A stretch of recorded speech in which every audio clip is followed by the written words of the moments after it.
Te empieza a grabar. Listo. Buenos días, pues hoy vamos a dedicar, como habíamos anunciado con anterioridad, la sesión de hoy para presentar el libro Actas de Economía y Complejidad. Salió el volumen número 3. Aquí está. Si quieren tener ejemplares, hablen con Rosita, que ella les puede decir cómo conseguirlos en el Sage. Y entonces contamos con la presencia de los autores de los capítulos, de cada uno de los capítulos, y a los cuales les agradezco mucho su esfuerzo por estar aquí con nosotros hoy. Yo creí que la manera, de lo conversaba con Rosy, mejor de hacer esto era dedicar un poco de tiempo para que cada uno de los autores hablara de su capítulo. Y lo que voy a hacer es seguir el orden alfabético en la cual aparecieron los capítulos en el libro, ¿no? Así de esa manera, pues me parece lo más adecuado. Por tal motivo, le voy a dar la palabra al doctor Luis Enrique Segoviano Contreras. Él es profesor investigador en el área de la ética de los negocios, toma de decisiones en economía y cooperación organizacional. Actualmente realiza una estancia de investigación postdoctoral en la Facultad de Economía y está enfocada en el estudio y difusión de la economía del comportamiento. Es profesor de asignatura también de la Facultad de Economía. Bueno, pues sin más le doy la palabra a Luis Enrique, agradeciéndole de nuevo su participación con nosotros. Hola Ricardo, ¿qué tal? Buen día. Buen día a todos, colegas, estudiantes, compañeros. Bueno, pues antes que nada, pues muchísimas gracias por la invitación para participar en la presentación de este libro en el cual tuve la oportunidad de participar, de contribuir. Ricardo, Rosy, agradezco mucho la oportunidad.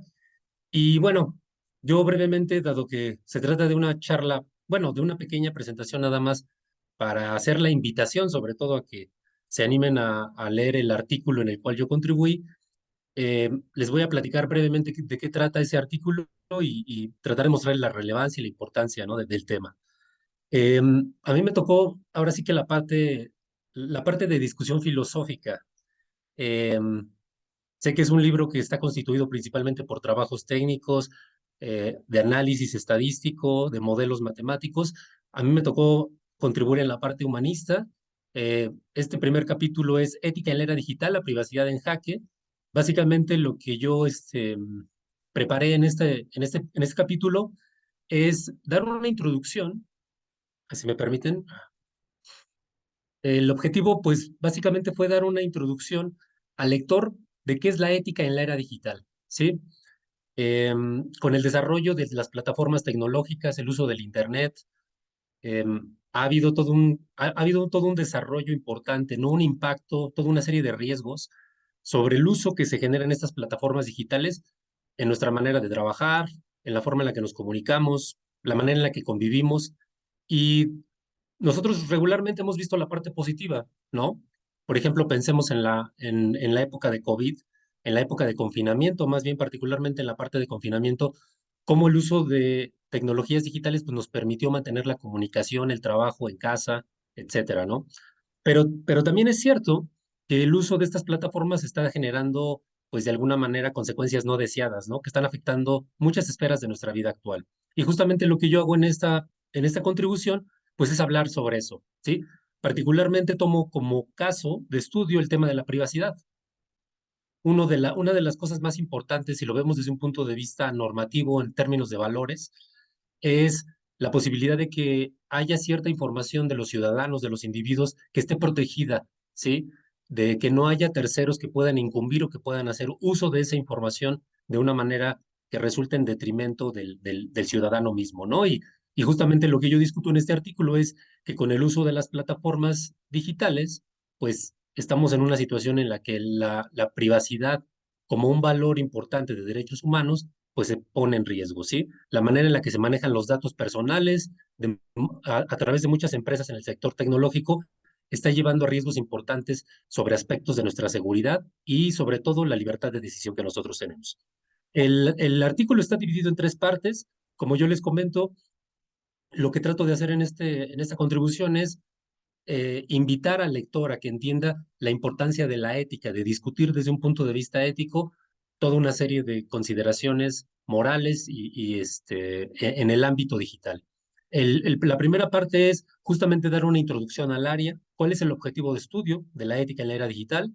El segundo es discutir brevemente el tema de la privacidad en la era digital, ¿no? A partir de una serie de ejemplos, trato de establecer cuáles son las implicaciones sobre cómo el uso de redes sociales está afectando, ¿no?, nuestra manera convencional de entender lo que es la privacidad. Y finalmente hago una pequeña propuesta en la tercera parte del artículo en el cual hablo de cómo se está gestando una forma de ciudadanía digital. Así como hemos estado hablando en el ámbito de la ética y de la política de la importancia de respetar una ciudadanía, con el uso del Internet y de todas las plataformas digitales, se está gestando una nueva concepción de lo que significa ser un ciudadano digital. Y hago una propuesta al final de ese artículo, ¿no? Voy a comentar muy, muy brevemente para que, pues más que explicarles con detalle todo lo que digo en el artículo, sea una invitación para que se animen a leerlo. Este artículo comenzó justamente, mi primera preocupación sobre estos temas fue en el 2017. el, el, la revista The Economist sacó un artículo, un suplemento, en el que decía, estaba titulado justamente El recurso más valioso del mundo, ¿no? Y lo que comentan en ese artículo es que en el siglo XX fue el petróleo. En el siglo XX y siglo XIX, perdón. El siglo XIX y siglo XX fue el petróleo. Dicen, actualmente el recurso más valioso son las bases de datos. Las bases de datos que incluyen decisiones, preferencias, patrones de consumo, estilos de vida, etcétera. Y toda esta información ha sido acaparada por los grandes corporativos tecnológicos, Amazon, Google, Facebook, Uber, que actualmente controlan esas bases de datos y que le dan acceso a un enorme poder sobre millones de habitantes en el mundo. Así que a mí me sugirió este artículo la importancia de discutir cómo regular su funcionamiento para que esos flujos de información no sean usados para generar prácticas monopólicas y en detrimento del usuario, ¿sí?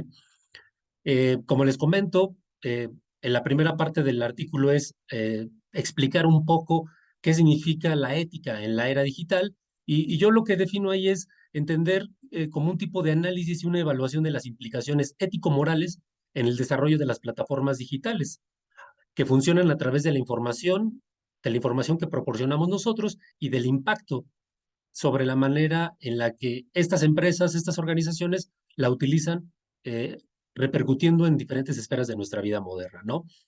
Muchas de estas cuestiones seguramente las habrán escuchado. Todos utilizamos las redes sociales, problemas en torno a noticias falsas, el uso indebido de datos personales, los sistemas de control social basados en inteligencia artificial, son algunos de los fenómenos que representan retos de carácter ético acerca de los valores importantes que en ética nos interesan, temas de confianza, de veracidad, de autonomía, que de alguna manera pues nos están retando para considerar cómo todas estas cuestiones que durante mucho tiempo se han discutido en el ámbito filosófico, político, pues ahora tenemos que reconceptualizarlas a partir del uso y de la interacción que tenemos con otras personas a través de redes sociales. La idea de la privacidad en jaque, yo parto del supuesto de que la privacidad es un derecho fundamental que tienen todas las personas para determinar qué, a quién y cuánta información sobre sí mismas revelan a otros, ¿sí? El derecho a la privacidad garantiza la no interferencia arbitraria de terceros sobre aspectos constitutivos de nuestra identidad. Por ejemplo, nuestras creencias religiosas, nuestra orientación sexual, etcétera, ¿no? Yo planteo 2 casos que me parece fundamentales con respecto a cómo se está mermando esta idea de privacidad. El primero tiene que ver con la idea de la versión gratuita. Cuando empezaron a surgir las redes sociales, es muy común, digo, todavía es bastante recurrente, pero antes, hace una década era muy común hablar de la versión gratuita, que tú podías abrir cualquier cuenta en Facebook, en Instagram, en cualquier otra red social y no tienes que pagar por ella. El problema es que las plataformas tecnológicas, actualmente ya está bien estudiado, pues rastrean nuestra trayectoria digital y se utiliza esa información para vendérsela a empresas y así ofrecer sus servicios y sus productos, ¿sí? Aquí hay un problema muy importante porque Las personas están suministrando información constantemente a través del uso de redes y de una manera no consciente, de una manera poco informada, repercute, ¿sí? Cómo esa información puede ser utilizada y bajo qué condiciones. Otro ejemplo que yo pongo, en los últimos años se ha desarrollado en China el Social Credit System, que es un sistema que tiene como objetivo acaparar o almacenar información detallada de todos los ciudadanos chinos, ¿sí? Que de alguna manera tiene el objetivo de determinar cuáles son como los puntajes, ¿no? ¿Qué tan buen ciudadano eres? ¿A qué derechos, a qué servicios públicos vas a ser acreedor, ¿no? Y bueno, lo digo brevemente, son dos situaciones actuales que de alguna manera nos ponen a pensar cómo la privacidad pues está siendo puesta en tela de juicio, ¿sí? Cómo puede ser cómo puede utilizarse toda esa información a través del uso y el desarrollo de todas esas tecnologías de la información y de la comunicación, ¿sí? Que afecta el bienestar de las personas, ¿no? Y bueno, finalmente hago una propuesta, hablo de algo que se ha ido gestando, que se llama la ciudadanía digital. Este concepto pretende trazar un círculo de identidad y de pertenencia más amplio entre las personas a partir de su interacción y de su convivencia mediante plataformas digitales. Yo explico cómo este concepto de ciudadanía digital, como un concepto normativo sobre la manera en la que las personas se pueden y están interactuando a través de todas estas redes, puede ir creando y va creando una forma de identidad nacional, una forma de identidad más allá de las nacionales, perdón, ¿sí? No solamente entender el concepto de identidad, de ciudadanía circunscrito a un espacio geográfico político específico, sino que además el hecho de que estamos enfrentando problemas a escala global, de alguna manera nos hace partícipes, nos da una posibilidad de desarrollar participación proactiva para poder entender y confrontar o tener una acción, ahora sí que proactiva en todos estos problemas. Y también hay muchos casos en los cuales se puede ir gestando una forma de cooperación contra la tiranía digital. Un ejemplo que tenemos ahorita muy cercano, pues es todo lo que está ocurriendo en el Mundial de Qatar. A través de las redes sociales y a través de estos eventos, la gente participa y está haciendo una especie de manifestación y de movimiento público por los derechos humanos, que sabemos que en este país, pues, se atenta contra los derechos de personas no heterosexuales, los derechos de las mujeres están íntimamente limitados.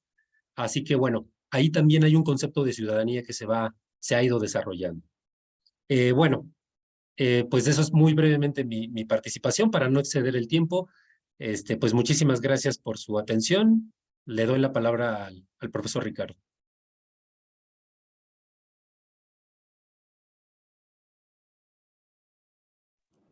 Pues muchas gracias, Luis Enrique. Vamos a continuar. Ahora le voy a dar la palabra al doctor Oscar Fontanelli. En principio, en el orden le debería de tocar al doctor Diego Frías, de la Universidad de Salvador de Bahía, en Brasil, pero por alguna razón se desconectó de nosotros y nos ha vuelto a conectar. Ya está, Ricardo. ¿Ah, sí? Sí. ¿Dónde está Diego? ¿Está aquí Diego? No lo veo. Sí, ya está. Está debajo de Darío Riva Palacio. Ya está bien. Hola Diego, ¿cómo estás, maestro? Enciende tu micrófono, si me haces el favor. Muy Hola, bien, Ricardo. entonces, hola, ¿cómo estás?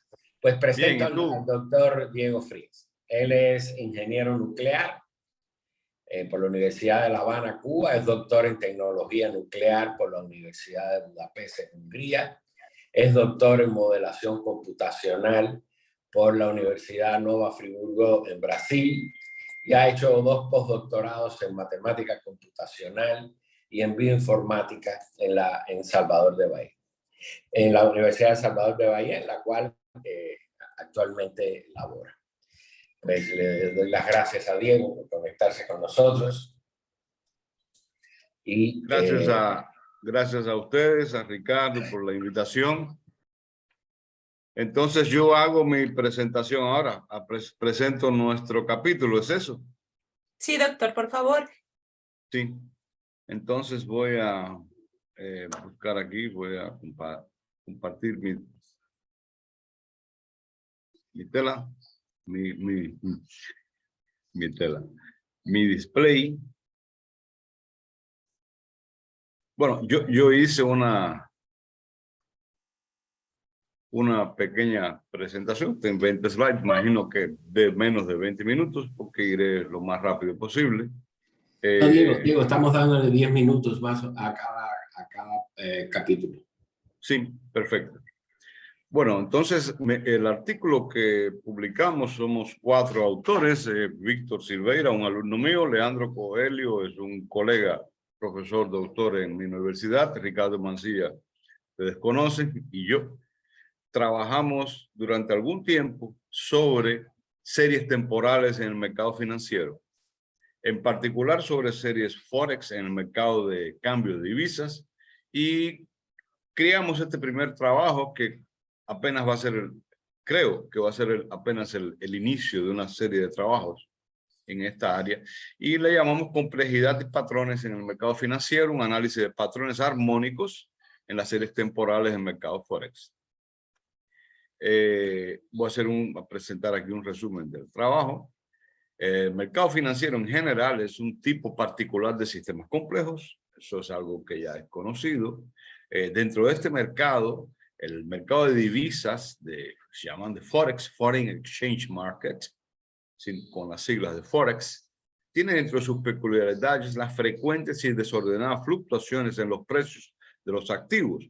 Un activo es un par de monedas, es decir, y son activos porque las personas apuestan en él. Es decir, dicen, yo apuesto que el dólar y el peso mexicano va a subir o va a bajar, o el dólar y no sé quién, o el euro y la moneda que sea.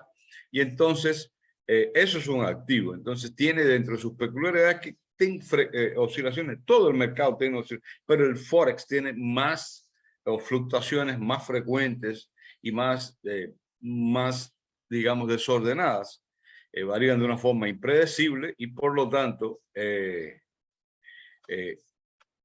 es porque trabaja, es el conjunto de acciones en el mercado financiero, conjunto de acciones de perturbaciones, que le llamamos perturbaciones especulativas, son intenciones de actores para bajar o subir el precio, y existen los mecanismos naturales del mercado de autorregulación, o sea que son no deterministas, y entonces tenemos un mercado eficiente que siempre tiene que estar luchando contra un mercado no eficiente, contra estados no eficientes, que son debidos a acciones de perturbaciones especulativas no reguladas, ¿correcto?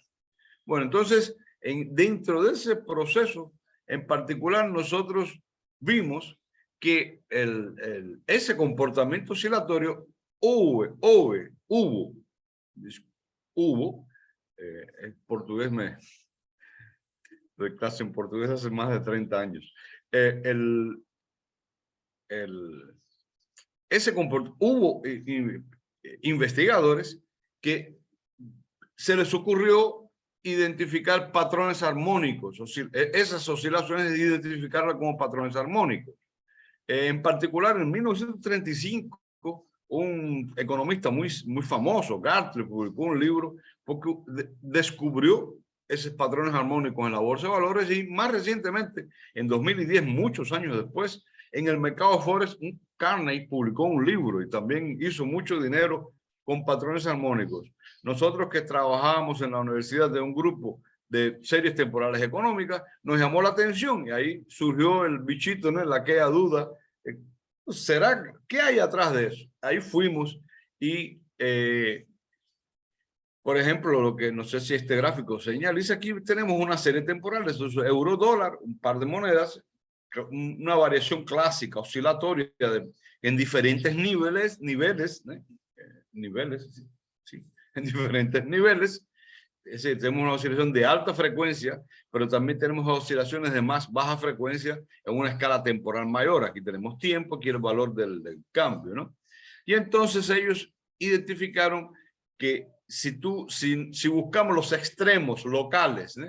Un mínimo, un máximo, un mínimo, un máximo, un mínimo, un máximo, con determinados criterios, esa secuencia de mínimos y de máximos, de hecho, las diferencias de precio, ellos no analizan el tiempo entre un mínimo y un máximo, son una de las características que identificamos en nuestra investigación.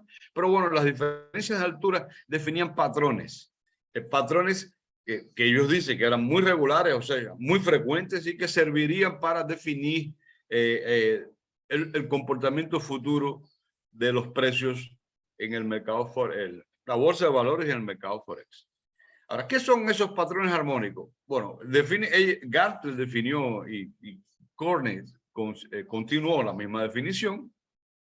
Patrones armónicos son formados por 5 extremos, picos y vales, consecutivos en los precios de los activos financieros y, lógicamente, 5 puntos son unidos por 4 aristas. Ahora, ¿cómo los extremos se suceden? Si un pico viene un valle seguido por un pico, etcétera. Existen 2 tipos de patrones. El patrón que le llama W, es decir, W,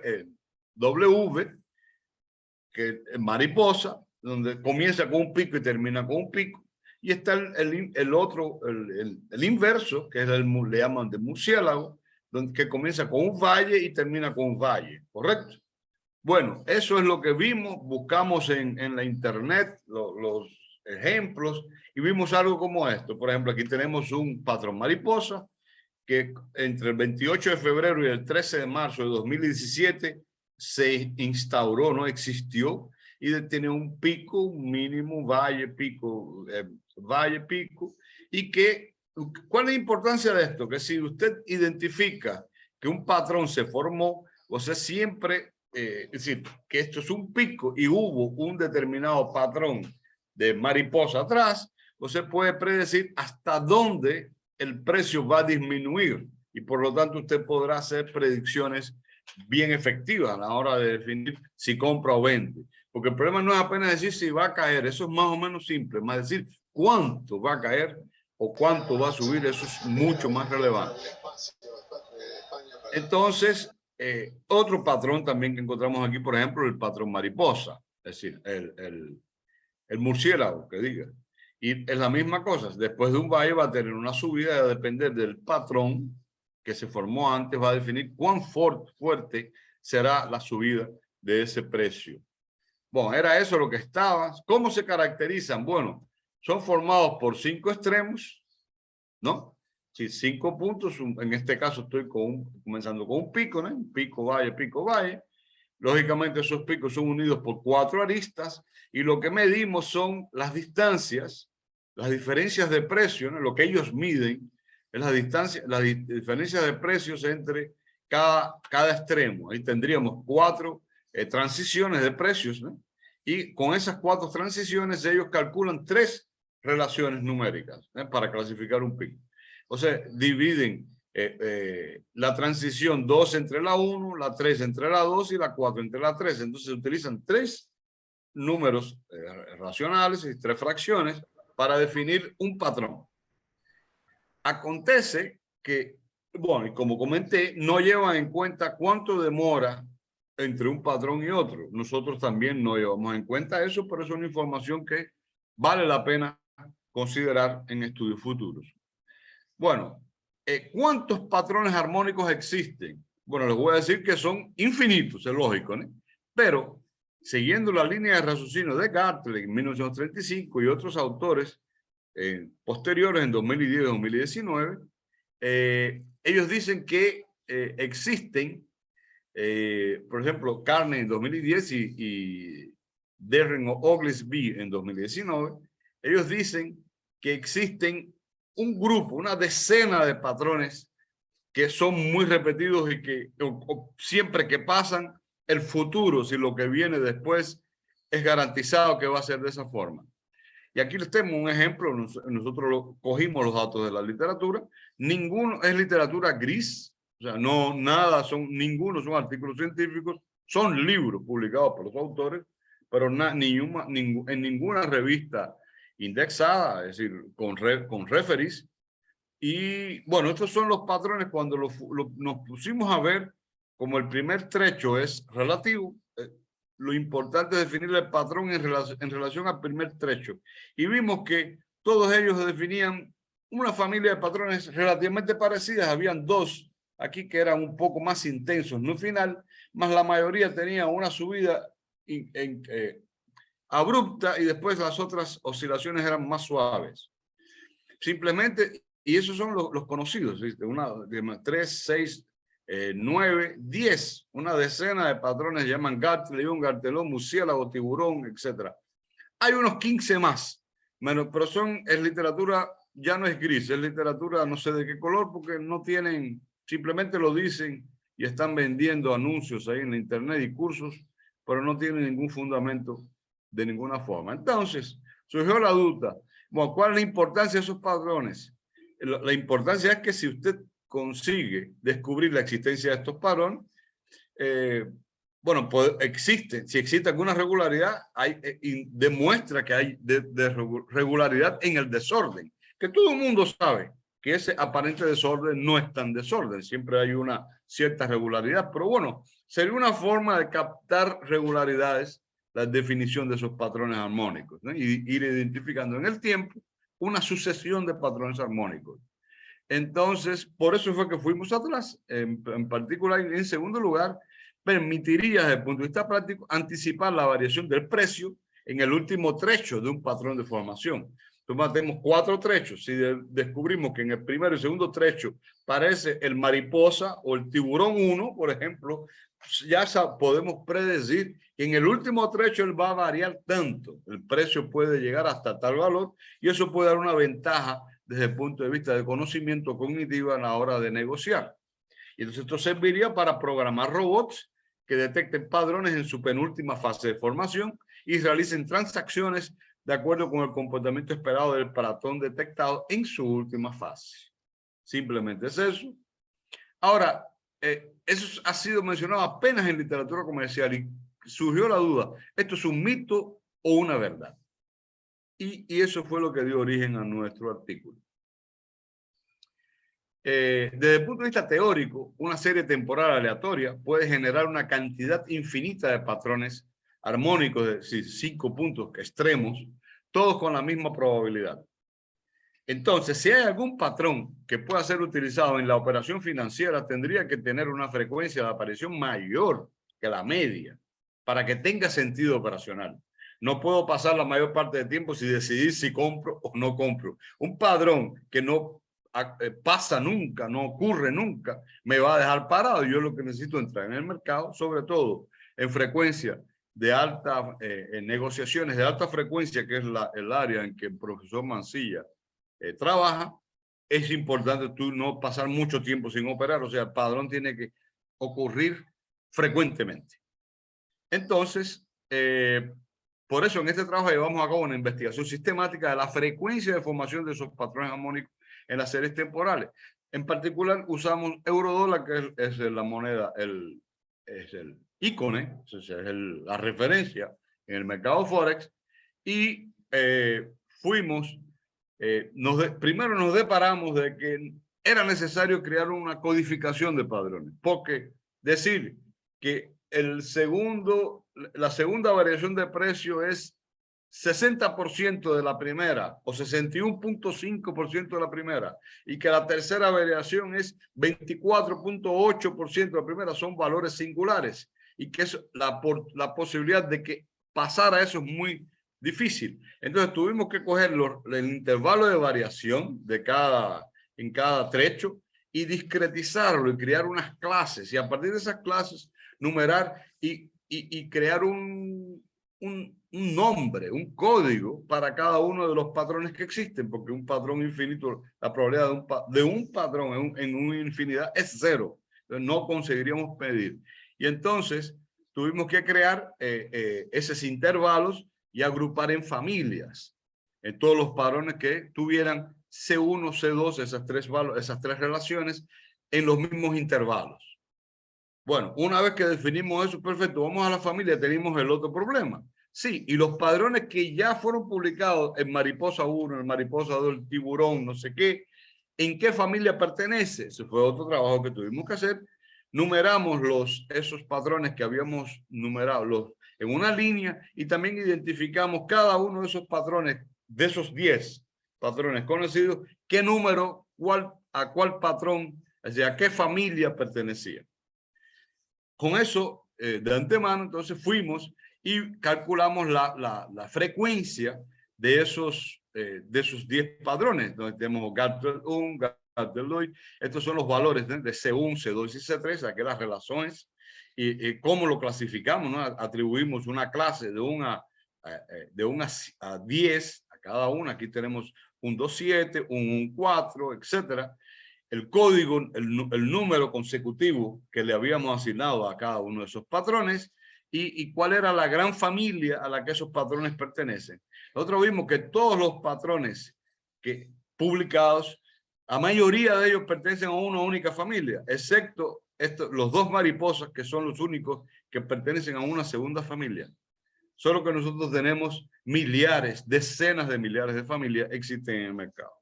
Entonces, fuimos entonces a ver la frecuencia de los patrones que encontrábamos en el mercado Forex. Ahí vimos, por ejemplo, una cosa que nos llamó mucho la atención, es que no fue una cosa uniforme.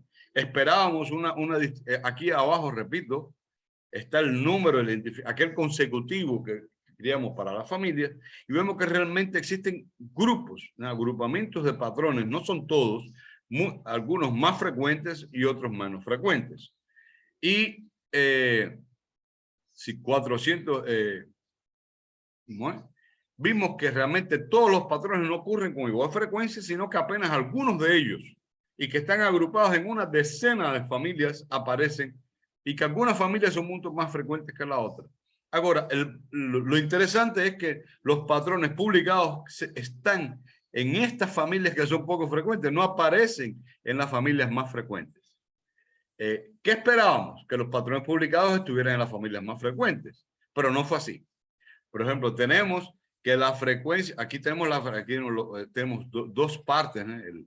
Esta tabela son en 2 partes. Tenemos un grupo de patrones aquí y otro grupo de patrones aquí, son 12 patrones, incluimos los patrones que también se llaman cangrejo, y vimos que el patrón más frecuente no llega, o sea, a 3% de la frecuencia de los patrones, que en total 9 y 4, 13%, si no llegan a 14%, esos padrones públicos no llegan a ser 14%, no llegan a tener la frecuencia de 14% de los padrones que encontramos. Significa que realmente no es mito. Es decir, mito porque no va a aparecer nunca. Tú vas a pasar 10%, no 85% del tiempo parado esperando que pase lo cual no es, no es un buen criterio para operar en el mercado.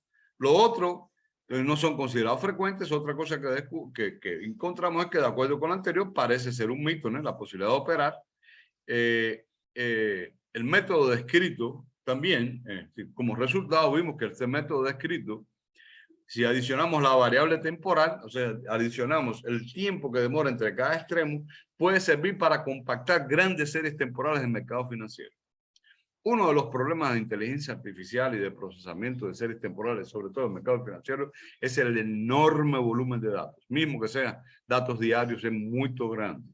Y entonces podríamos hacer una extracción de características importantes como son esos picos y extremos y guardar esas series temporales de una forma más compacta. Eso es un resultado que todavía vamos a explorar. Estoy esperando por el profesor Ricardo que decida crear esa línea estas series compactas pueden ser estudiadas en periodos de crisis para ver si existe algún patrón en ellas que permita predecir esos eventos. Hacer. La secuencia de patrones armónicas es sin duda un caracterizador del comportamiento del mercado que va a ser estudiado. Entonces, si es una característica, si no podemos como series de diferentes series temporales y caracterizarlas de acuerdo con esos patrones, es decir, es sucesión de mariposa 1, tiburón 2, murciélago 4, cangrejo, y creamos un código de esos patrones, es muy probable, esa es una caracterización de esa serie. Lógicamente va a tener regularidades y similaridades con otras y disimilaridades con otras, etcétera, deslocamientos temporales. Sí, descubrimos que intentando desvendar un mito, descubrimos una forma muy interesante de analizar series temporales. Bueno, es eso lo que yo tenía para decir. Gracias. Pues muchas gracias, Diego. Te lo agradezco mucho. Muy interesante tu plática. Vamos a seguir adelante con este proyecto, como bien tú comentas. Y ahora sí, le doy la palabra al doctor Oscar Fontanelli, que es el autor del tercer capítulo de este libro. Pues Fontanelli, no hace falta que lo presentemos mucho acá, porque él, como ustedes saben, fue postdoc nuestro acá. En este momento es profesor investigador de la Facultad de Ciencias Sociales, Flaxo. Es experto en matemáticas aplicadas, con una gran experiencia en modelación matemática, estadística de grandes datos y ciencias de red. Y tiene una larga experiencia e interés realmente en la docencia a nivel universitario. Me consta que es un excelente profesor. Entonces, además es profesor de asignatura de la Facultad de Ciencias de la UNAM. Entonces, aquí pues le doy la palabra a Oscar para que nos comente. Sí, pues muchas gracias, doctor. Gracias, Rosy, y bueno, gracias a todas y todos por invitarme a hablar con ustedes y para ustedes sobre el trabajo que presentamos, el doctor Ricardo Mancilla y yo aquí en este libro, que tiene que ver con traer un poco a la luz un modelo que nos pareció muy interesante y poco conocido, y analizarlo y explorarlo desde diferentes perspectivas de las ciencias de la complejidad. Estoy hablando de un modelo de mercado muy simple, de estos que llaman a veces los físicos modelo de juguete, se llama el modelo de venta de garage. Lo descubrimos hace relativamente poco tiempo. En 2019, un físico de la Universidad de Tufts, un tal Bruce Boghossian, me parece, propone este modelo donde se simula un mercado chiquito con condiciones en principio, o no tan en principio, sino de hecho, de piso parejo para todos, de igualdad de oportunidades para todos. Y este mercado completamente igualitario en una fase inicial evoluciona inevitablemente hacia una completa desigualdad, hacia una oligarquía sujeto a fluctuaciones estocásticas, pero esto ocurre siempre en un tiempo finito con probabilidad 1. Nos pareció que esto era interesantísimo y que podía ser muy relevante para la discusión muy compleja sobre los orígenes de la desigualdad. Bueno, aquí en el artículo empezamos repasando un poco ese tema, que por supuesto es muy viejo y es muy complicado, ¿no? Pero lo que se descubre por acá es que también hay algunos componentes estocásticos en el fondo del problema del origen de la desigualdad.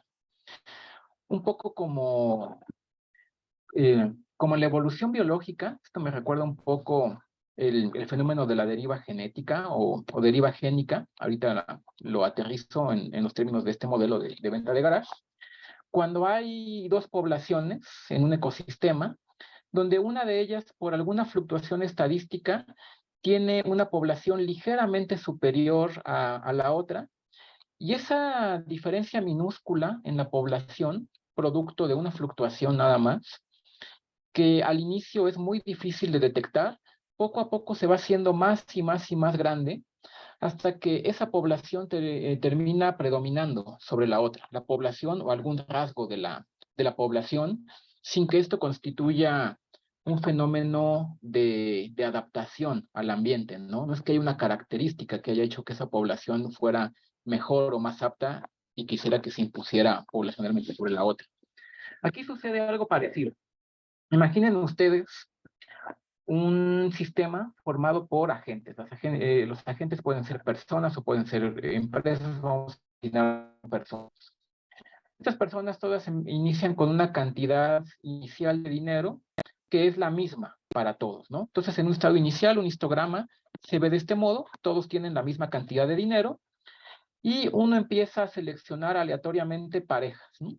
Al azar, selecciono una pareja, dos agentes, y estos agentes se juegan un volado. Supongamos que cada quien empieza con, como lo tengo acá, 1,000 pesos, y quien gana el volado recibe 10 pesos que le paga el otro, ¿no? Todos empiezan con la misma cantidad de dinero y indicando un piso parejo, igualdad de oportunidades en el mercado porque la moneda es pareja, ¿no? 50-50 para cada quien. Entonces, luego de una iteración de esto, imagínense ustedes, si había 1,000 personas, cada una con 1,000 pesos, ahora hay 998 con 1,000 pesos, hay 2 que ya no tienen 1,000 pesos, las que participaron en el volado. Una de esas 2, la que perdió ahora tiene 990 pesos, y la que ganó ahora tiene 1,100 pesos. Entonces hay ahora una diferencia un poquitito, casi imperceptible, desde lejos, en la distribución de la riqueza o del dinero. Y uno repite esto muchas veces, ¿no?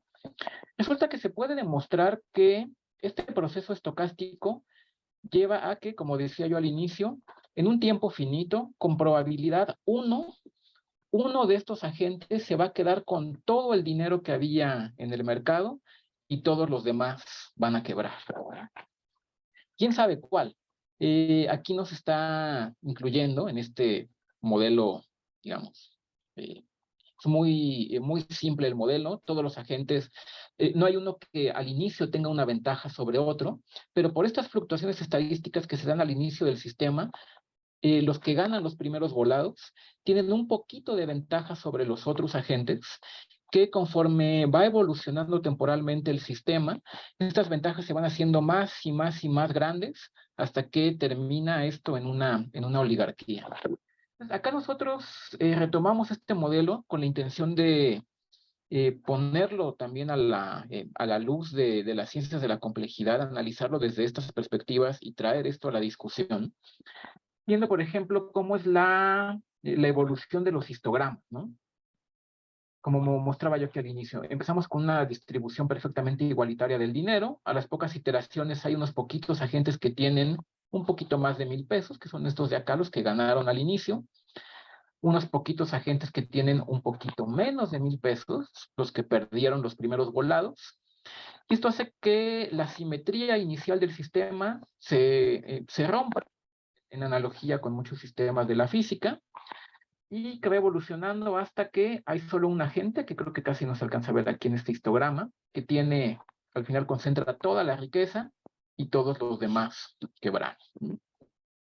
Analizamos este modelo de la venta de garage utilizando algunas herramientas que se han desarrollado en investigación de complejidad, donde hemos participado el doctor Ricardo Mancilla y este servidor, también con Pedro Miramontes, Germinal Cocho, Gustavo Martínez, otras personas que en este momento debería mencionar, pero no recuerdo, sobre cómo van evolucionando las distribuciones de rango frecuencia en este sistema, ¿no? Del dinero. Tratamos de ver cómo va cambiando sobre todo el peso de la cola de la distribución, pensando también si a lo mejor en algún estado transiente de este modelo se coincide o no con las distribuciones de la riqueza y del ingreso que se conocen actualmente en las diferentes sociedades, ¿no? Aquí nada más mostramos también, el modelo es interesante en sí mismo, ¿no? Matemáticamente aquí analizamos algunas propiedades, ¿no? Sobre, por ejemplo, cómo son las trayectorias o las caminatas de los agentes que quiebran y del único agente que eventualmente gana. Cómo va creciendo linealmente el número de agentes quebrados, pero además de que esto es interesante en sí mismo como un modelo matemático y como un estocástico, las consecuencias que esto podría, o pensamos debería tener en la discusión sobre el problema de la desigualdad, ¿no? Que en ausencia de mecanismos de redistribución, como ocurre en este modelo, se deriva eventualmente y de manera, al menos aquí, inevitable, en una desigualdad absoluta, ¿no?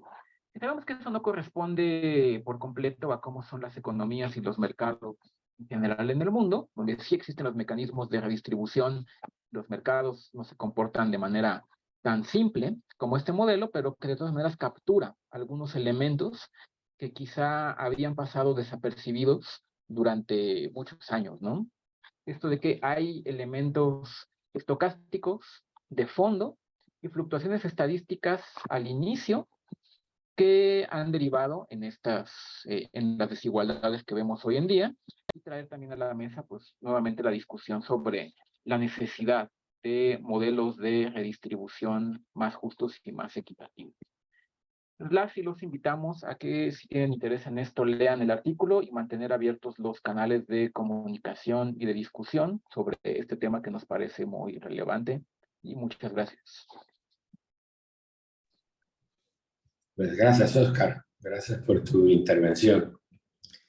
Bueno, entonces le damos la palabra ahora a la doctora Beatriz Calzado Olvera, que es autora de otro de los artículos que aparecen, de los capítulos, perdón, que aparecen en este libro. La doctora Calzado Olvera es investigadora en economía y profesora de la Universidad Erasmus de Rotterdam, del Institute for Housing and Urban Development, y también es investigadora afiliada de la Universidad de las Naciones Unidas en Maastricht, y obtuvo su doctorado en economía y en estudios políticos en el Technical Exchange from Maastricht University School of Business and Economics.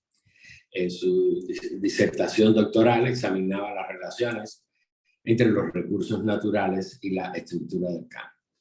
Sus investigaciones están recientemente dirigidas a la innovación y a la economía del desarrollo y a la economía del crecimiento. Sin más, pues le doy la palabra a la doctora y le agradezco pues, su participación acá con nosotros.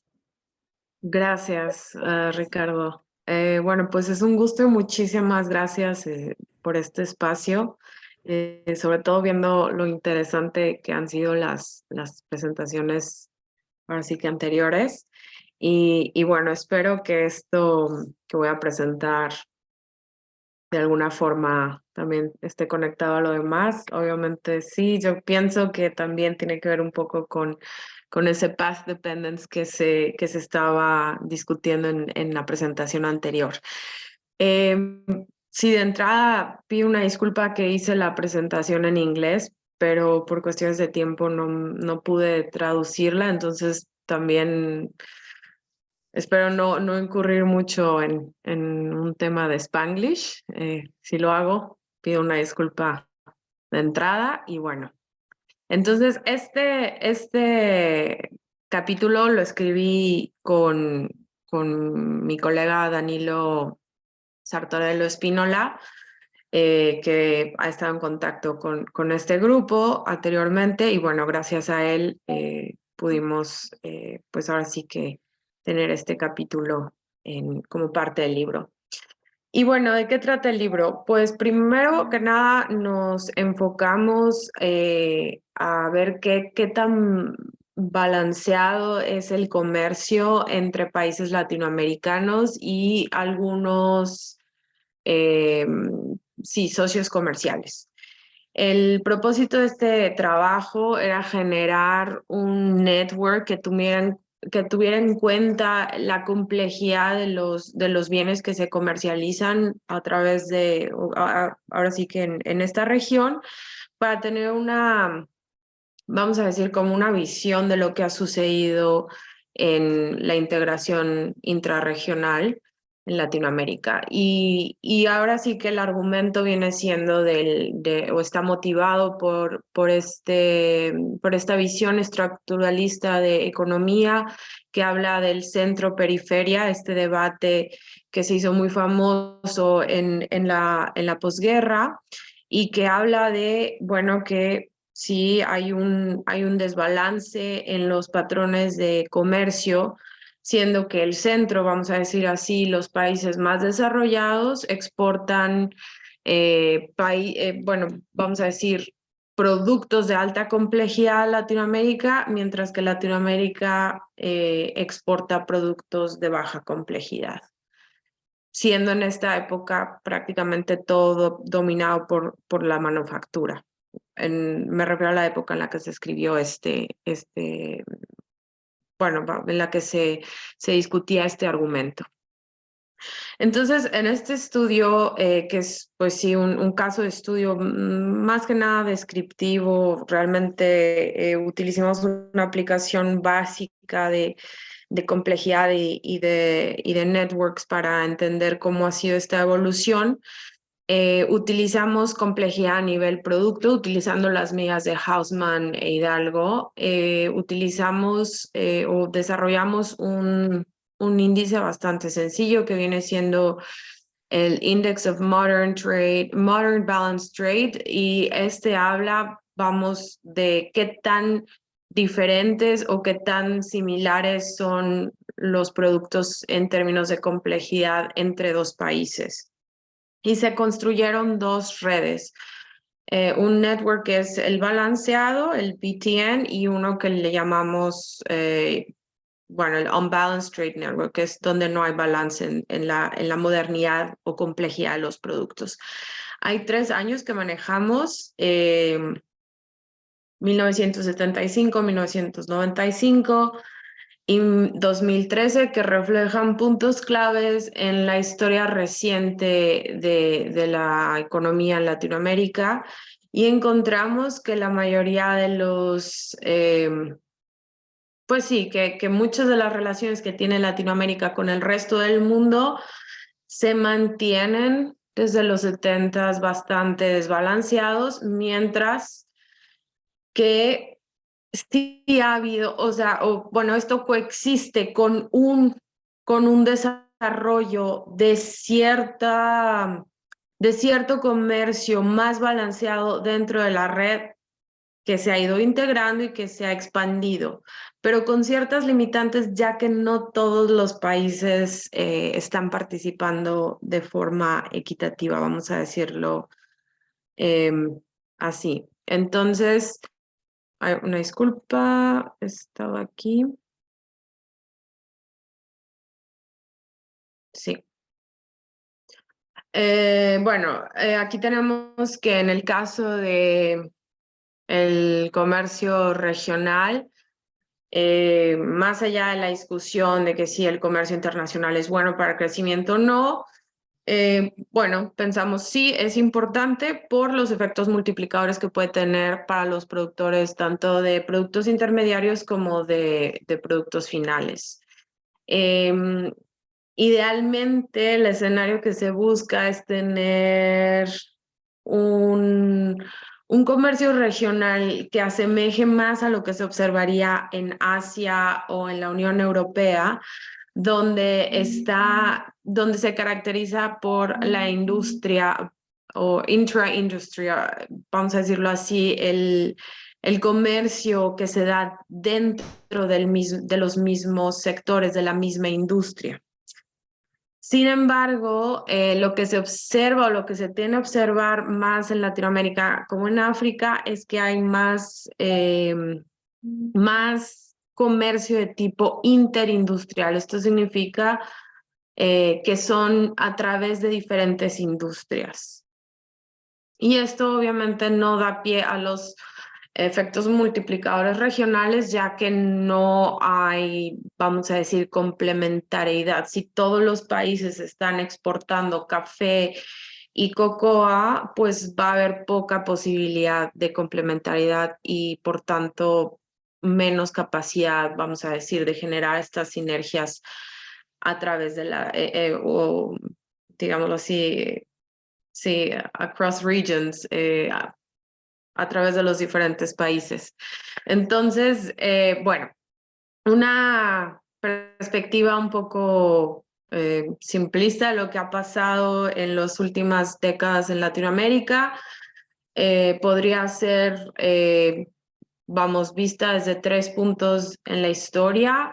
El primer periodo que nosotros intentamos cubrir en este análisis va más o menos de 1950 a principios de los 80, porque es cuando se tiene el Import Substituting Industrialization Period. Este periodo estaba muy basado en, pues sí, reemplazar las importaciones y producirlas a nivel nacional. Es cuando se tiene esta política de industrialización muy fuerte a través de en la región. Y en 1995, después de todo este periodo de deuda y demás que se vivió en Latinoamérica, empieza la implementación del Washington Consensus, toda esta serie de políticas bastante neoliberales, y hay una integración heterogénea hacia las cadenas de valor global.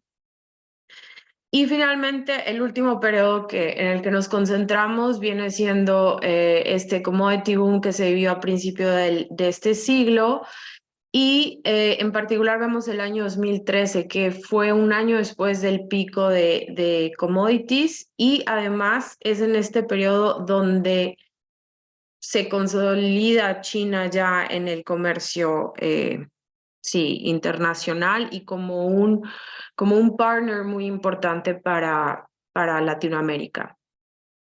Bueno, los datos y el approach que nosotros usamos es el siguiente. Primero utilizamos 18 países, 9 de Sudamérica, 3 de América Central, 3 de Norteamérica, incluyendo México, y 2 países asiáticos, China y Asia.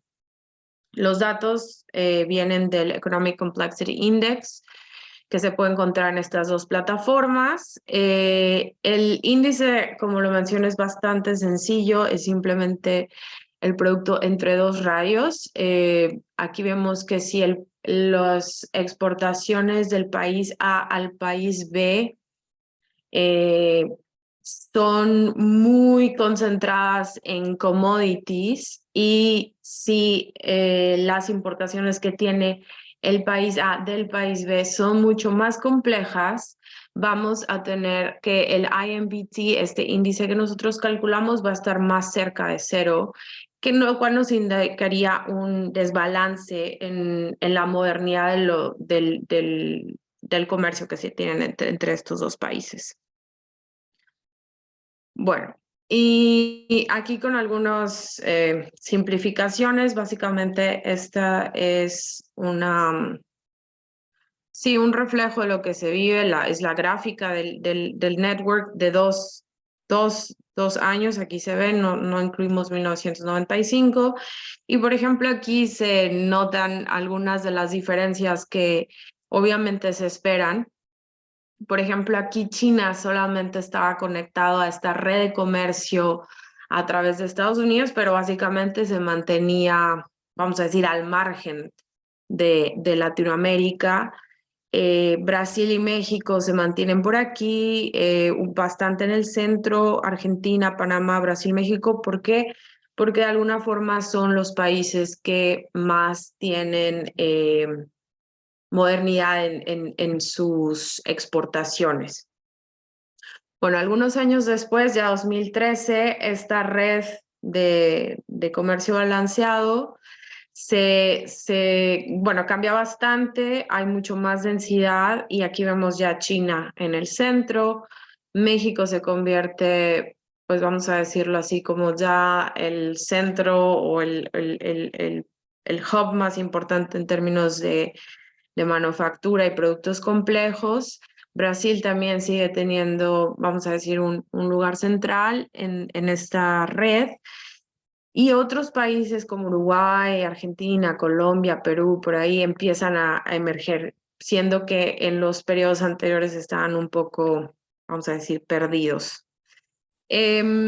Obviamente es difícil resumir todo lo que se encuentra y los detalles que damos en el capítulo, pero básicamente lo que se puede observar es que este índice y la construcción de las redes nos permite observar y entender cómo fue, vamos a decir, el impacto de este tipo de políticas, de cambios en las políticas, de cambios en los precios y demás, para los patrones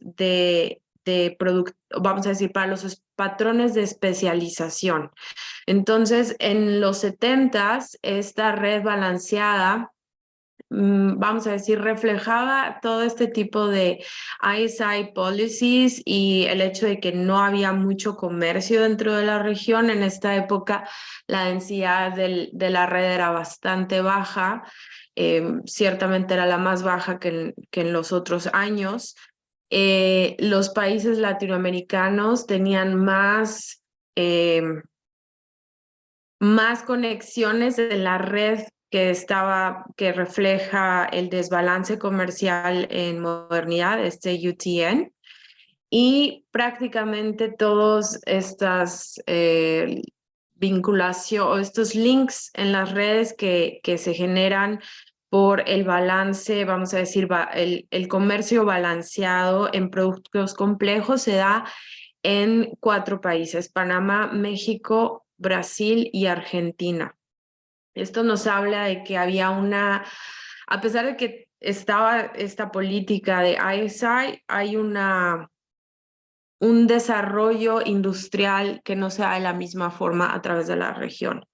En 1995, la red refleja bastante bien los efectos de las políticas neoliberales, de trade liberalization y este tipo de medidas. Se ve que hay una reducción generalizada en la proporción de productos complejos, lo cual hace que tanto a nivel red como a nivel de NOS se pueda observar que los valores del IMDb, este índice que nosotros creamos, son bastante más bajos. Y ahí hay solamente una excepción, que viene siendo México, ya que sí, se mantiene de alguna forma fuerte, pero su ranking a nivel, vamos a decirlo, red, baja porque ahora ya empieza a observarse el efecto de China e India entrando a esta, vamos a decir, como partners importantes, sobre todo China como un socio comercial muy importante para Sudamérica. En particular, vamos a decir, el comercio moderno de productos modernos se ve muy afectado en Argentina y Panamá, y el comercio desbalanceado en esta red UTN, pues básicamente se mantiene tal cual. Finalmente, en 2013 ya vemos la consolidación y ahora sí que la exacerbación de ciertas, pues sí, del NAFTA, de todo este tipo de políticas que se habían generado, y también de alguna forma se refleja el hecho de que los precios tan altos de commodities en Sudamérica han llevado de nuevo a la región latinoamericana, pero en particular a la región sudamericana, a más especialización en productos de baja complejidad. Y aquí emergen un poco como dos hubs dentro de Latinoamérica. Por una parte es el NAFTA, que está, vamos a decir, en Latinoamérica anclado en México, con una capacidad de manufactura bastante importante, como se ve en la gráfica. Y por otra parte está Sudamérica, que se ve que sigue siendo bastante especializada en este UTN, en este comercio de commodities, pero también hay todavía un path dependence, en el sentido de que la capacidad industrial que se tenía en los 70s de alguna forma permite que Argentina, Brasil y México siga teniendo esta posición especial, vamos a decirlo así. Al mismo tiempo se observa que China e India se convirtieron en partners, en socios comerciales muy importantes, pero principalmente caracterizados por relaciones desiguales de comercio. O sea, ellos siguen exportando manufacturas y Latinoamérica sigue exportando a ellos pues productos más básicos. Ya esto no hay tiempo de discutir en esta presentación, pero Brasil y México tienen ciertas características especiales. Es importante entender que su capacidad de exportar productos modernos está muy asociada a la integración de cadenas de valor global en el sector electrónicos y de automotriz. Un poco exploramos más con algunos datos descriptivos de por qué se da esta especialización en estos dos países. Y bueno, pues simplemente se describe más y también se dejan algunas preguntas al aire de cómo se podría, pues sí, cómo puede esto sugerir mejores políticas de la región, porque esto también representa ciertos retos para la estabilidad de la región en términos económicos. Y bueno, eso sería todo por hoy. De mi parte, pues obviamente más detalles se puede ver en el libro que estamos hoy discutiendo. Gracias.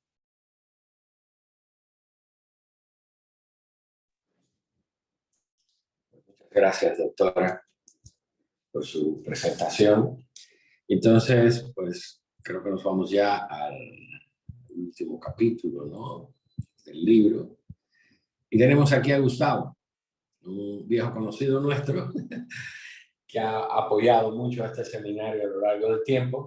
Él es doctor en ciencias por parte del posgrado de Ciencias e Ingeniería de la Computación de la UNAM, maestro en dinámica no lineal y sistemas complejos por la Universidad Autónoma de la Ciudad de México, y licenciado en Ciencias de la Computación por la Facultad de Ciencias de la UNAM. Candidato a investigador en el Sistema Nacional de Investigadores y en el Instituto de Investigaciones Económicas ha desempeñado como funciones como webmaster del Seminario de Educación Superior y administrador y programador del sitio web del CES. ¿Está bien?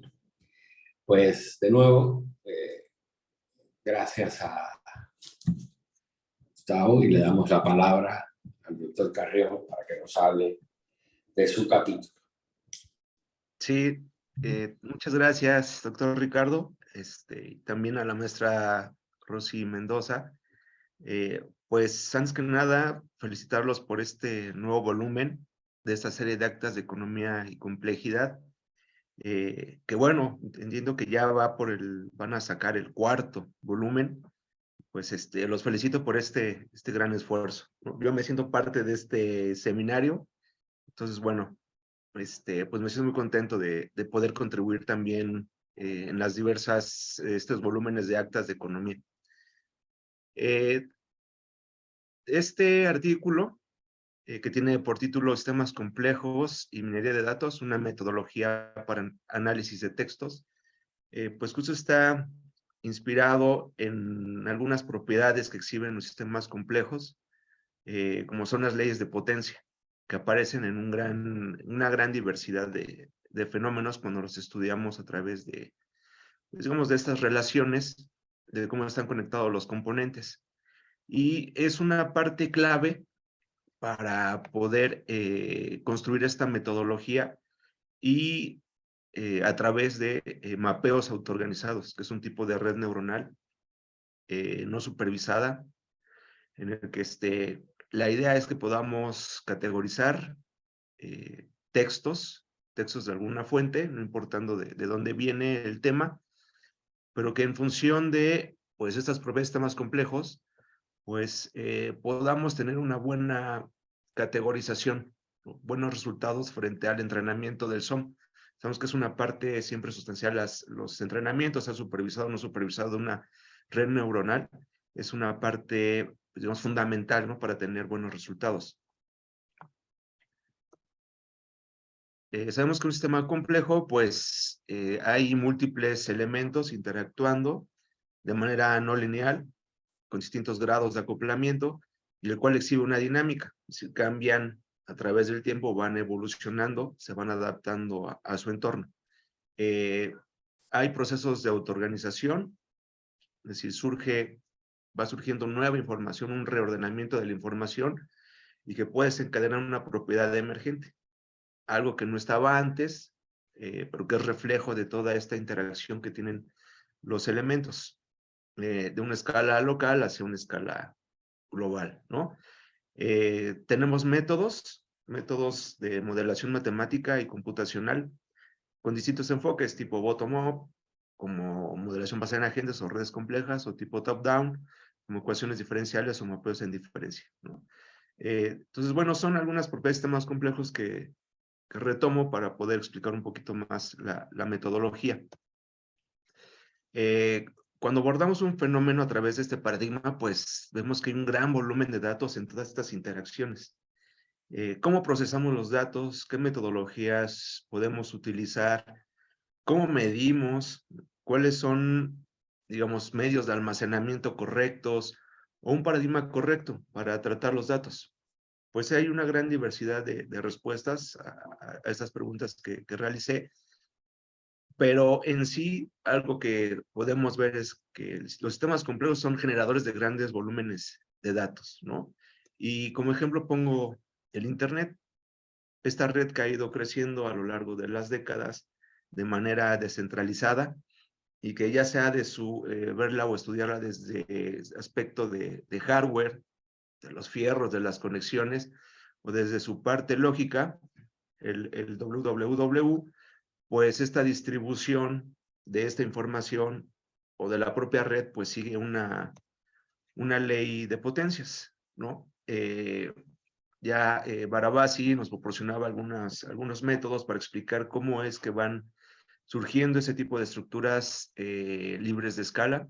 Entonces propone un algoritmo de preferencial attachment, el cual pues los nodos se enlazan preferencialmente hacia algunos, el cual les tiene como una conveniencia conectarse, ¿no? Eso porque les proporciona algún tipo de servicio o flujo de información, ¿no? O a veces simplemente por las restricciones espaciales, pues se conectan a estos, ¿no? Entonces, bueno, también hay una gran circunstancias por qué se van conectando, pero es un fenómeno descentralizado y la distribución del grado de nodo que exhiben cada uno de los vértices, pues decae de manera exponencial. Si los graficamos en escala log-log, pues vemos estas pendientes que nos indica que estamos frente a un fenómeno de tipo fractal. Hay autosemejanza a varias escalas. Y aquí en este escala aquí en este sentido, en este ejemplo, es una escala espacial, fractal, pero también lo puede haber temporal, ¿no? Entonces, bueno, es el reflejo de esta dinámica que evoluciona en los sistemas complejos, ¿no? Otro ejemplo que retomo es, por ejemplo, la Bolsa Mexicana de Valores.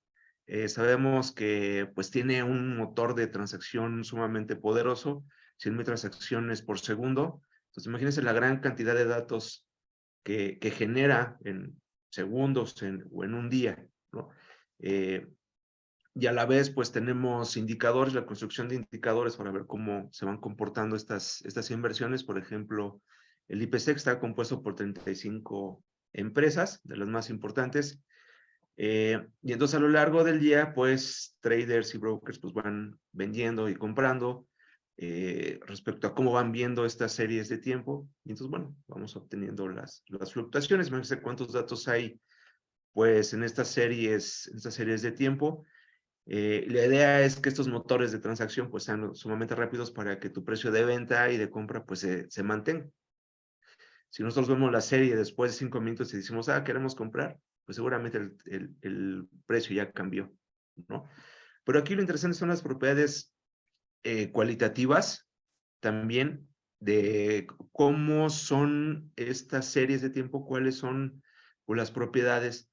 Y, por ejemplo, si nosotros medimos los tamaños de fluctuación de cada tiempo, de cada valor del IPC, pues vemos que se distribuyen como una tipo ley de potencias o en particular una caminata de vuelos de Levy, truncado, que es lo que la literatura y pues muchas investigaciones nos han dicho, pero dista mucho de ser un proceso aleatorio, ¿no? De la misma manera surgen estas distribuciones que decaen exponencialmente como en las redes de Internet o muchos otros fenómenos. Entonces, pues por abajo hay muchos elementos que están interactuando con ciertas reglas particulares, pero que en sí, no importando la naturaleza del fenómeno, presenta estas preferencias hacia ciertas estructuras. Entonces, bueno, pero eso no solamente termina con estos dos ejemplos que les acabo de mencionar, si comparten pues una gran cantidad de datos, una gran cantidad de relaciones, algo que se genera pues, digamos, a través de evolución en el tiempo y tienen un montón de datos que podemos procesar, pero en sí comparten, pues, ciertas propiedades, ¿no? Entonces, utilizamos estas ideas para analizar de una primera instancia una base de datos de texto. Tenemos a la mano un set de datos sobre artículos periodísticos del tema de educación superior en un periodo de alrededor de 10 años. Entonces sabemos que estos textos pues son estructuras no homogéneas que tienen longitudes distintas. Entonces uno de los principales retos pues era ver cómo podemos construir a partir de esta heterogeneidad de datos pues algo regular para poderlo ingresar a un mapeo autoorganizado, ¿no? Usamos este principio, la ley de Zipf, que ya Perback en su libro pues no puso una gran variedad de ejemplos de fenómenos que exhiben leyes de potencias. Rescato esta de su libro How Nature Works. Es un libro muy, muy bonito. Y vemos que si rankeamos las palabras, por ejemplo, de un cúmulo de datos, pues vemos que van escalando. Es decir, hay palabras que se repiten una gran cantidad de veces. De ahí, pues va bajando esta distribución, decae exponencialmente, y si los graficamos en igual escalas logarítmicas, pues vemos estas pendientes, características de un fenómeno fractal. Entonces vemos que, pues indudablemente, es el reflejo de una evolución de un sistema dinámico también, igual como los otros ejemplos que les mostré. Entonces, bueno, hay algo de universalidad en todos estos fenómenos, y el nivel de procesamiento y de información que va surgiendo y que se va adaptando pues a lo largo del tiempo, ¿no? Ya sea en escalas de microsegundos, de años, de décadas o de milenios, ¿no? Por ejemplo, los sismos pues siguen también distribuciones de este tipo. Entonces, retomando esto, pues este set de datos, lo que hacemos es ver el ranqueo de palabras. Ya está reportado también que con sets de datos de distintos lenguajes, pues se distribuyen como una ley de Zipf. Entonces era solamente corroborar que nuestro set de datos se comportaba de esta manera también. Y vemos aquí el ranqueo, ¿no? Como es un set de textos que hablan sobre educación superior, pues aquí aparece estos conceptos. Indudablemente se repiten mucho a lo largo de los textos. Decae también como una función ley de potencias, con parámetro alfa cerca de 1, y vemos entonces que cuál sería pues un rango adecuado para escoger de palabras. En este caso hicimos un truncamiento desde desarrollo hasta financiamiento, digamos que son pues el set que nos agarramos después de varias pruebas. No nos interesaba agarrarnos, pues digamos, aquí arriba preposiciones, esto porque pues no nos iba a dar mucha información. Entonces hicimos un proceso de limpieza y nos quedamos con esta partición desde desarrollo hasta financiamiento, el cual involucra estas 100 partes, ¿no? Es la que nos podría dar mayor información relevante de cada texto y una normalización respecto a esta pues, ley de Zipf, ¿no? Esta información que decae de manera exponencial. Entonces, bueno, cada texto pues se construye a partir de un vector que en función de las palabras que están en el texto, pues vamos construyendo un vector de este tipo. Entonces tenemos el texto, pasa por un proceso de limpieza, quitamos preposiciones, cosas que no nos aportan mucha información, y entonces a partir de eso, pues vamos llenando nuestro vector de codificación en función de estas palabras, que es de tamaño 100, y si en el texto, por ejemplo, aparece la palabra desarrollo, pues hacemos un conteo. Si aparece sector, pues le agregamos uno, y así sucesivamente. Entonces, al final tenemos un vector, lo normalizamos respecto a la entrada, ya tenemos el vector normalizado homogéneo, con una estructura homogénea, en el cual podemos ingresar a un mapeo autoorganizado, ¿no? Pues solamente decir que los mapas fueron propuestos por Teuvo Kohonen en el 82, más o menos, y es una red neuronal no supervisada, competitiva, en el cual es capaz de crear clústeres a partir de, pues digamos, datos que sabemos que tienen una composición no lineal. Entonces nos hace una proyección de donde vive el dato, por ejemplo aquí en R100, a 2 dimensiones, conservando propiedades topológicas. Entonces, pues me parece que es importante tener esto en mente porque nos hace una catalogación o caracterización pues más adecuada de esos datos, ¿no? Básicamente pues se compone de vemos nosotros una retícula en el cual tiene una capa, un vector de entrada, y esta pues va prendiendo, va apagando neuronas, que es lo que vemos ya en el reflejo del mapa autoorganizado. Y pues en función de la neurona que se prende, que se le conoce como la Best Match Unit, es el que se asemeja más esa entrada a esa parte o región de la red neuronal y influye a todas las demás. Entonces este es un proceso iterativo. Este es el algoritmo, no me voy a poner a detallarlo aquí, pero lo que sucede es que presentas los datos, en la red neuronal va buscando dónde es, digamos, la parte que tiene o que puede tener menos diferencia con ese vector de entrada, y entonces prende la neurona y las demás neuronas se actualizan. Entonces es un proceso que se va repitiendo, y al final lo que obtenemos pues es una caracterización. En el artículo presentamos un ejercicio de entrenamiento muy básico, en el cual tenemos colores caracterizados con sus vectores, 3 entradas, y ponemos a entrenar al mapa autoorganizado. Entonces aquí vemos que pues en sí tenemos 8 tipos de vectores, pues lo que nos crea son 8 clústeres. Y aquí en pues vemos graficados pues sus vectores, los vectores que están anclados en las redes de neuronas, y vemos que va caracterizando pues de manera adecuada los colores. También lo podemos hacer, esto es otra visualización, se le llama visualización U-Matrix, el cual nos pinta las cuencas de atracción. Las que son en blanco pues son, digamos, cordilleras, y lo que más asemeja es que en el espacio donde viven estos vectores pues están lejanos. Estos clústeres entre sí serían como cordilleras, esto que está en blanquito, ¿no? Una separación muy distante en donde vive el vector, por ejemplo, aquí en R3. Entonces, bueno, pues para seguir un poquito, pues volvemos a poner otro ejemplo ahora con colores, y de la misma manera, pues va caracterizando bien los colores. Ahora esto es con un vector de 3 dimensiones, pero nosotros tenemos vectores de tamaño 100, que cada vector nos caracteriza pues un texto. Entonces, lo podrá hacer bien, pues ya como base tenemos pues digamos, la recuperación de la información del texto a través de la ley de Sif, ¿no? Que es como nuestro molde de cada texto.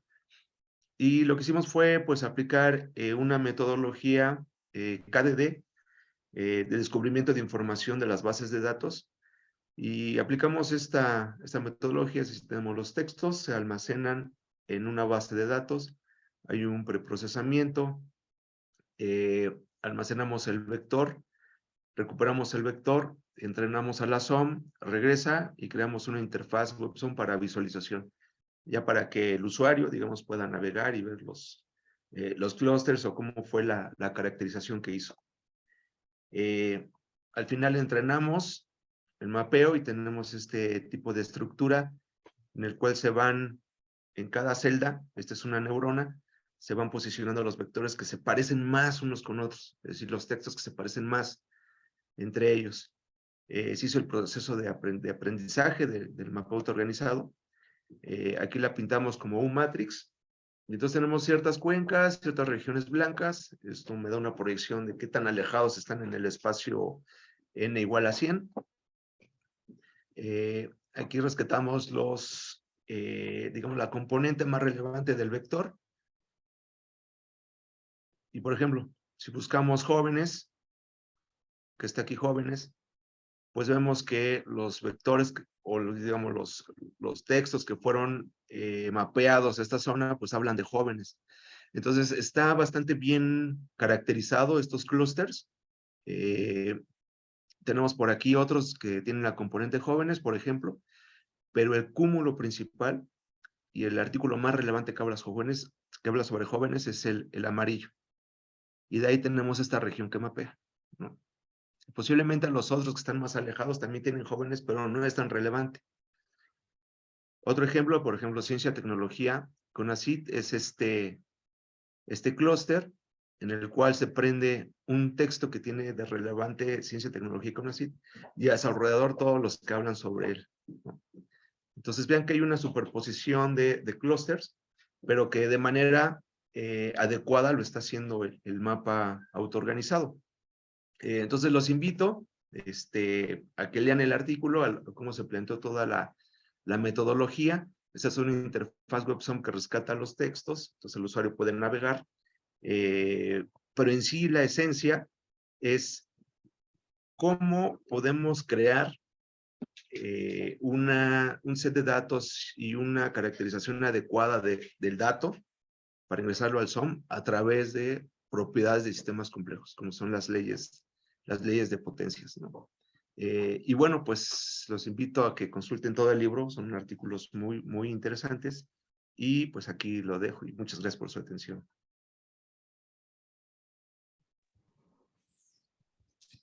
Muchas gracias, Gustavo. Bueno, ¿hay alguien del público que quiera comentar algo?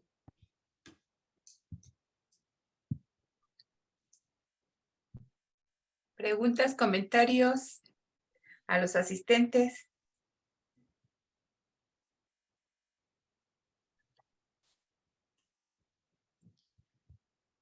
Bueno, entonces, pues aquí lo dejamos. Pues Ricardo, muchas gracias a todos. Ricardo, Sí, la doctora Beatriz quería preguntar algo, me parece. adelante, doctor. También el doctor José Luis también quiere preguntar. Bien, qué bueno, perfecto, adelante. ¿Quién primero? Ya también Elio. Entonces. No, la doctora Beatriz, la doctora. por favor. Bueno, no, mi pregunta era para Luis Enrique. No sé en qué parte o si lo consideraron en su análisis como también un tema de, vamos a decir, de desigualdad digital puede, o lo que le llaman digital literacy, puede también interactuar con esto. Y lo comento porque acá en Europa, o sea, en países como Holanda, está muy en boga este tema de los smart cities. Y un poco como lo que se ha debatido es, bueno, claro, pero considerando, por ejemplo, aquí en Rotterdam, donde yo vivo, que hay niveles de pobreza, pues, o sea, vamos a decir, los más altos de todo el país, y el digital literacy es bajo. Todo este tema de cómo, de gobernanza de algoritmos y demás, pues se convierte bastante importante y también interactúa con este tema de desigualdad. Entonces, no sé si ustedes consideran esto y bueno, no sé si tú puedas como darme tu opinión en ese tema. Sí, muchísimas gracias, maestra Calzada. De hecho, en los datos, este artículo es digamos que surgió porque di un curso de actualización docente aquí en la UNAM ahora sí que para profesores, valga la redundancia. Y sí, sí noté esa cuestión sobre alfabetización digital, por decirlo de alguna manera. Usualmente se habla, ¿no? De que pues el Internet está rompiendo esas barreras, ¿no? De comunicación, pero también es claro que una parte muy importante de la población, pues en realidad no tiene acceso a todas estas plataformas, a todos estos servicios. Yo personalmente lo discutí con mis compañeros, con mis colegas, pero en el artículo, como nada más nos centramos sobre el tema de privacidad, como que era la parte que nos interesaba, ¿no? Dentro de la ética, dentro de la filosofía política, cómo ha ido evolucionando este concepto de privacidad. Justo lo que digo en el artículo es que algo que lo hace tan complicado de analizar en la época actual es que no tenemos una idea clara de qué debe de ser o no privado, ¿no?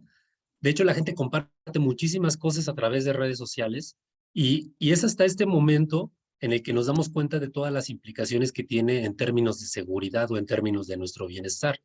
Por eso es que me llamaba más la atención ahí el tema de privacidad, pero sí efectivamente creo que un tema íntimamente conectado con esto está en el hecho de que, pues, primero que nada, no se trata de un acceso universal y de que realmente hay toda una brecha grande entre aquella parte de la población que puede disfrutar, que tiene los conocimientos y toda una parte importante, ¿no? Sobre todo en países en vías de desarrollo como el nuestro, que está completamente relegada y que el poco acceso que tienen, pues simplemente es para una formas de entretenimiento y no para culturización, ¿no? Justamente. Pero sí es un tema muy, muy interesante. No lo abordamos, pero te agradezco tu comentario y es tu interés en el tema.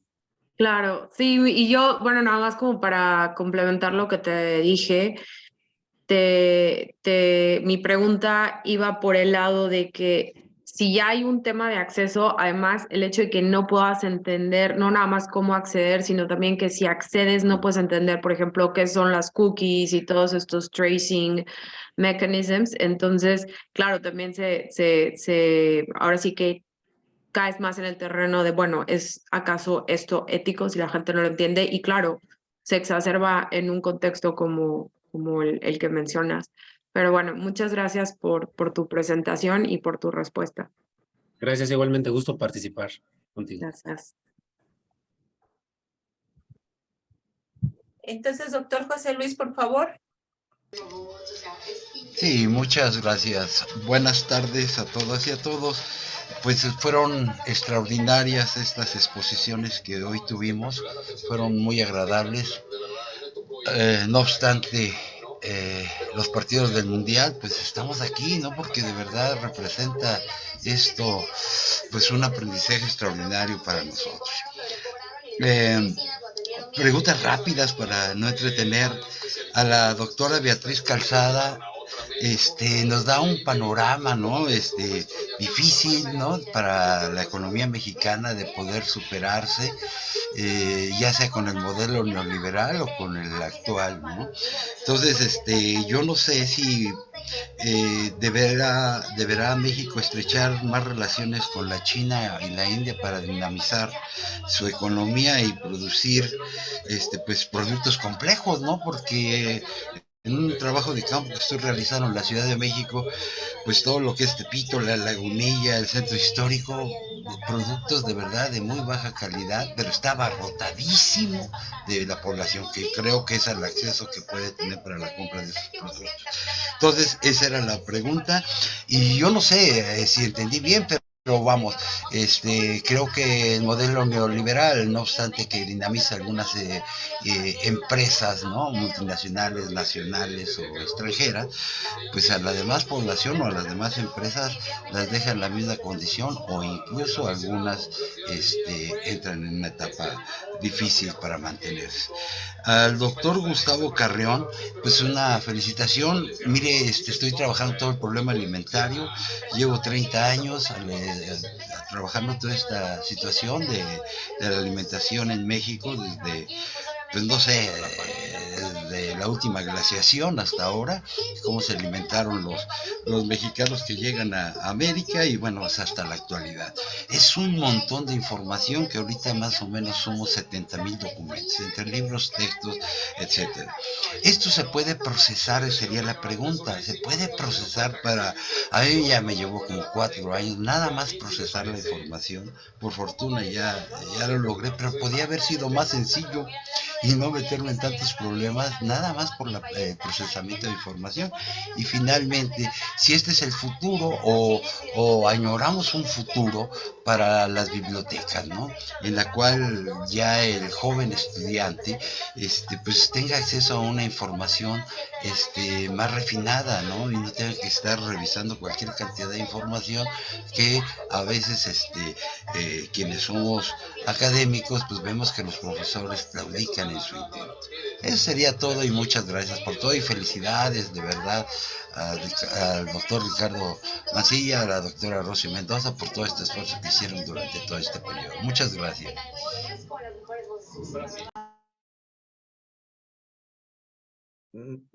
¿Contesto? Sí. Sí. Sí, gracias, Rosy.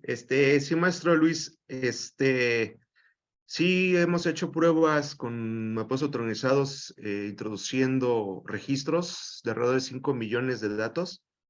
Y por supuesto, sí se podría. La parte de modelación es sustancial para que pueda trabajar bien. Es lo que tocamos en el artículo.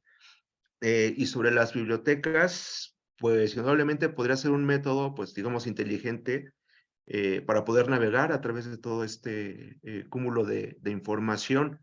Y un poco con lo que mencionaban sobre las redes digitales y los datos de usuario, yo recuerdo que antes Amazon, entre sus preferencias, porque te enviaba preferencias sobre libros, mencionaba en la parte de abajo que esas preferencias estaban calculadas a través de un mapeo autoorganizado.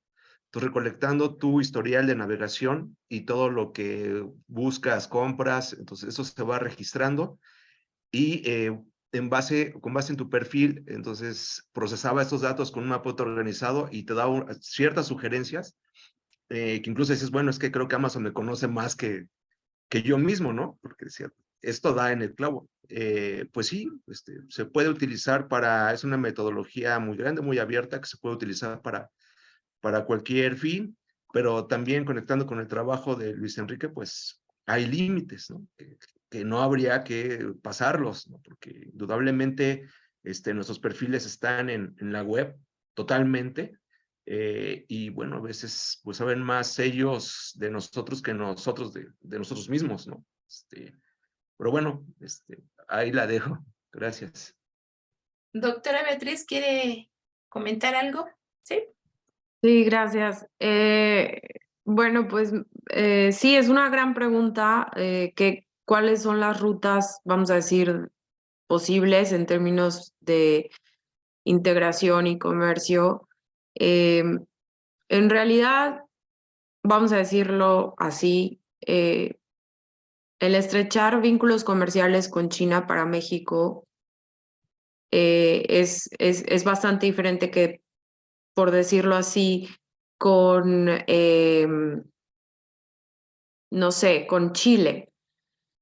Por una razón. México, si bien tiene bastantes recursos naturales y mineros, por ejemplo, ahora se está hablando de un proyecto de litio bastante grande que se va a desarrollar.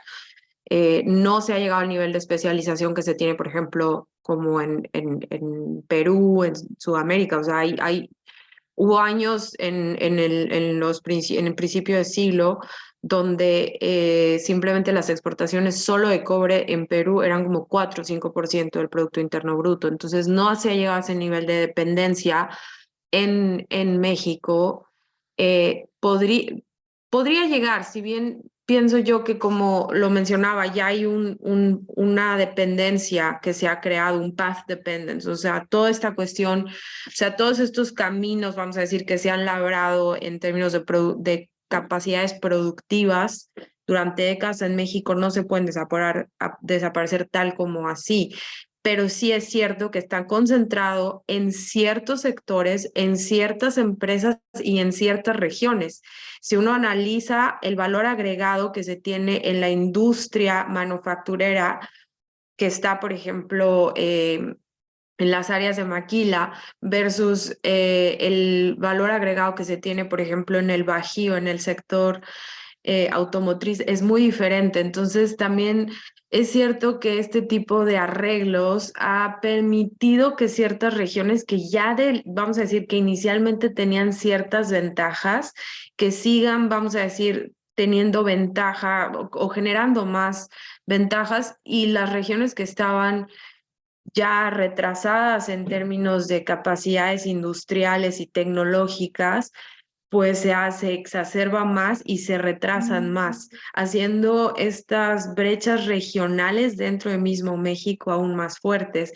Entonces, yo pensaría, hay que hay que saber apostarle muy bien a estas vinculaciones con China, porque puede ser como un arma de doble filo.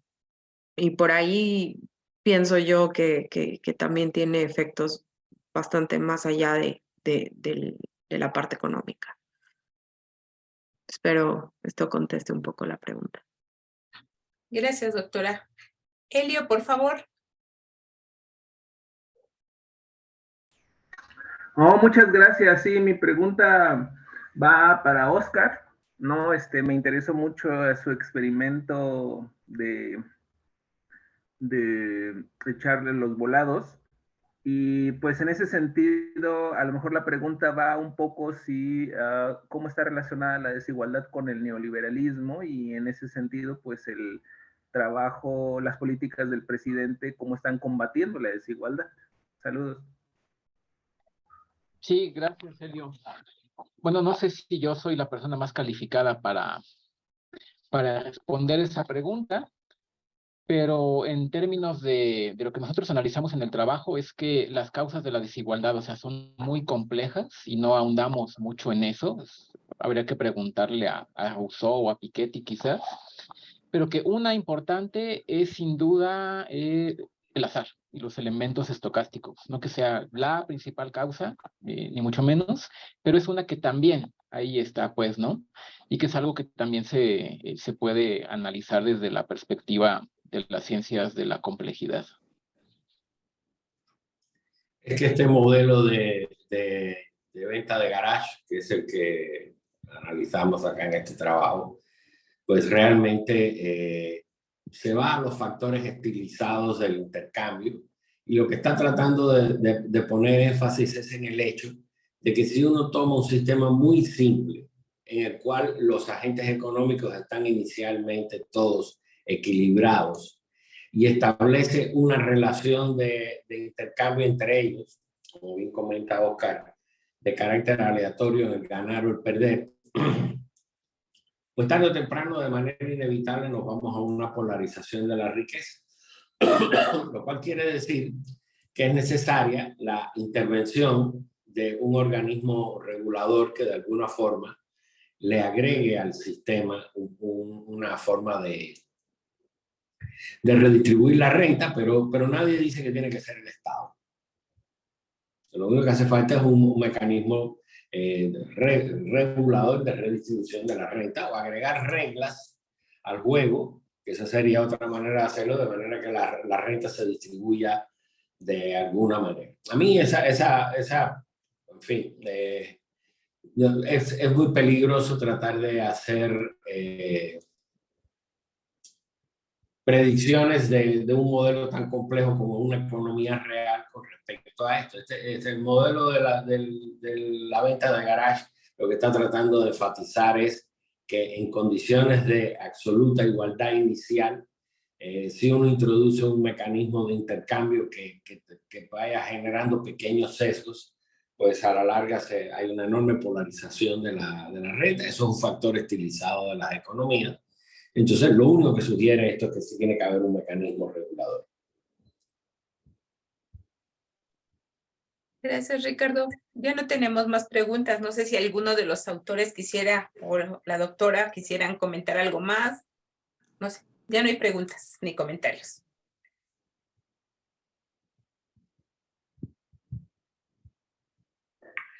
Bueno, pues muchas gracias a todos, a los autores por participar, a los que se reunieron hoy con nosotros aquí en la presentación del libro. Con esto terminamos el semestre. Ya no tenemos más presentaciones este año. Nos vemos el próximo año en otra versión de este seminario de Economía y Complejidad. Muchas gracias a todos. Les deseo un feliz fin de año y nos vemos el año que viene. Muchas gracias a todas y a todos. Felicidades, pásenla muy bien, diviértanse, pero no tomen mucho. Bueno, lo necesario. Tomen mucho, pero no. Lo necesario. Felicidades. Hasta luego. Muchas gracias. Estén muy bien. Bonito fin de año. Hasta luego. El siguiente. Hasta luego.